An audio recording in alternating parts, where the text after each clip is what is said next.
दोस्तों, यह real story एक ऐसे इंसान की है जिसे अपने लक्ष्य को लेकर इतनी जिद थी उसने उसे हासिल करने के लिए अपना टॉयलेट भी पिया। जी हाँ दोस्तों, यह कहानी बिल्कुल सत्य है। यह कहानी है एरन रॉल्स्टन की, जो कि एक अमेरिकन मैकेनिकल इंजीनियर और मोटिवेशनल स्पीकर हैं। बात 2003 की है, जब एरन को भूत सवार होकर माउंटेनियरिंग करने की। उन्होंने ठान लिया कि अब वे माउंटेनियरिंग के चैंपियन बनेंगे और उसके लिए उन्होंने जॉब को भी रिजाइन कर दिया। और कहते हैं ना कि जिसको अपने कदमों की काबिलियत पर विश्वास होता है अक्सर वही अपने मंजिल तक पहुंचता है। और रॉल्स्टन को अपने कदमों की काबिलियत पर पूरी तरह से यकीन था, क्योंकि विनर्स के पास इरादे होते हैं, बहाने नहीं। रॉल्स्टन का एक सपना था कि उन्हें कोलोराडो की सभी पर्वत चोटियों पर चढ़ना है, जिसकी ऊंचाई 14,000 फीट से ज्यादा हो। और इस लिस्ट में पूरी 53 पर्वत चोटियां हैं। इसके लिए वे दिन रात एक करके मेहनत करने लगे। और एक दिन की बात है जब वे ब्लू जोन पर कैंपिंग करने निकले और जैसे ही वे घाटी से नीचे उतरने की कोशिश किए तो एक भारी चट्टान फिसल गया और उसके साथ साथ रॉल्स्टन भी फिसल गए। और कुछ ही सेकेंड बाद रॉल्स्टन का हाथ 360 किलो वजनी चट्टान के नीचे आ गया और उनका हाथ चट्टानों के बीच दब गया। अब सबसे बड़ी प्रॉब्लम यह थी कि न तो उनके पास कोई फ़ोन था जिससे वो किसी को हेल्प के लिए बुला सकें, और न ही उनके आसपास कोई इंसान था जिसको वो हेल्प के लिए पुकार सके। और तो और उनके पास पीने के लिए सिर्फ 350 ml पानी था और खाने के लिए 2 बड़ी टोस्ट। उन्होंने अपने हाथ को निकालने की पूरी कोशिश की पर वो असफल रहे। वो 3 दिन तो जैसे तैसे 350 ml पानी में काम चला लिए, परंतु जब पानी पूरी तरह से खत्म हो गई और उनके पास कोई दूसरा ऑप्शन नहीं बचा तो उन्होंने अपने आप को जीवित रखने के लिए अपना टॉयलेट पिया। अब आप सोच सकते हो उनकी हालात कितनी बदतर थी, फिर भी उन्होंने हार नहीं माना, क्योंकि कहीं न कहीं उनके अंदर एक विश्वास की किरण थी कि वे बच जाएंगे। और कहा जाता है ना कि मन के हारे हार है, मन के जीते जीत। मान लिया तो हार, ठान लिया तो जीत। और यही एक विनर्स में खास बात होती है कि वे कभी हार के बारे में सोचते ही नहीं। और रॉल्स्टन के साथ भी वही बात थी, उन्होंने हार नहीं मानी। चौथे दिन से हाथ में ब्लड सर्कुलेशन न होने के कारण उनका हाथ सड़ने लगा।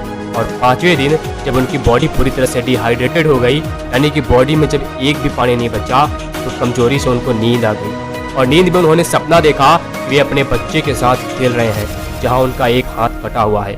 सुबह जब उनकी नींद खुली तो उन्होंने अपने हाथ को काटने का निर्णय लिया, परंतु उनके पास कोई औजार नहीं थी जिसे वो अपने हाथ काट सके। उनके पास केवल एक 2 इंच की चाकू थी और एक प्लायर्स थी, जिससे हाथों को काटना असंभव था, स्पेशली हड्डियों को काटना। फिर उन्होंने डिसाइड किया कि पहले वे अपने हाथ की हड्डियों को तोड़ेंगे और फिर स्किन को चाकू से काटेंगे। और उन्होंने ठीक वैसा ही किया। पहले वे अपने हाथ को रोटेट करके हड्डियों को तोड़े, फिर 2 इंच के चाकू से अपने स्किन को काटना शुरू किया और अंत में प्लायर्स की हेल्प से टेंडम्स और नर्व्स को कट किया। और मैं आपको बता दूं कि टेंडम्स और नर्व्स को बिना मेडिकल की हेल्प से कट करना हद से ज़्यादा दर्दनाक होती है। आपने कभी महसूस किया होगा कि जब आपकी कोहनी किसी ठोस वस्तु से टकराती है तो जो करंट जैसा झटका लगता है वो इन्हीं नर्वों के कारण होता है। तो आप सोच सकते हो कि जब उन्हीं नर्वों को बिना किसी मेडिकल के हेल्प से डायरेक्टली कट करेंगे तो वह कितना दर्दनाक हो सकता है। परंतु मेरे दोस्त, जिस बंदे के अंदर अपने सपनों के लिए पागलपन और जिद होती है, उसे जिंदगी चाहे कितने भी बुरे दिन दिखा ले, पर वे हार नहीं मानते बल्कि डट कर उसका सामना करते हैं। रॉल्स्टन ने भी वैसा ही किया। इतनी हालात खराब होने के बावजूद भी उनके दिमाग में हार मानने की विचार नहीं आई और फाइनली अपना हाथ पूरी तरह से कट करने के बाद वे घाटी से बाहर निकले, परंतु उनके आसपास कोई भी नहीं था जो उनकी मदद कर सकता था। फिर उन्होंने पैदल ही चल दिया और तकरीबन 9.7 किलोमीटर चलने के बाद उन्हें एक फैमिली ने देखा जो कि नीदरलैंड से घूमने आए थे। उस फैमिली ने रॉल्स्टन को पीने के लिए पानी तथा खाने के लिए खाना दिया और लोकल अथॉरिटीज़ को उनके हालात के बारे में जानकारी दी। फिर लोकल अथॉरिटीज़ ने रेस्क्यू टीम से कांटेक्ट किया। फिर रेस्क्यू टीम ने हेलीकॉप्टर की मदद से उन्हें हॉस्पिटल पहुंचाया और फिर उनका ट्रीटमेंट किया गया। कुछ महीनों बाद जब रॉल्स्टन पूरी तरह से ठीक हो गए तो उन्होंने फिर से माउंटेनियरिंग करने की ठानी। और कहा जाता है ना, जब आप दोबारा उठ खड़े होते हो तो जीतने के चांस दोगुने हो जाते हैं। और फाइनली रॉल्स्टन ने वो कर दिखाया। रॉल्स्टन दुनिया के सभी कोलोराडोस के 14ers पर चढ़ने वाले पहले इंसान।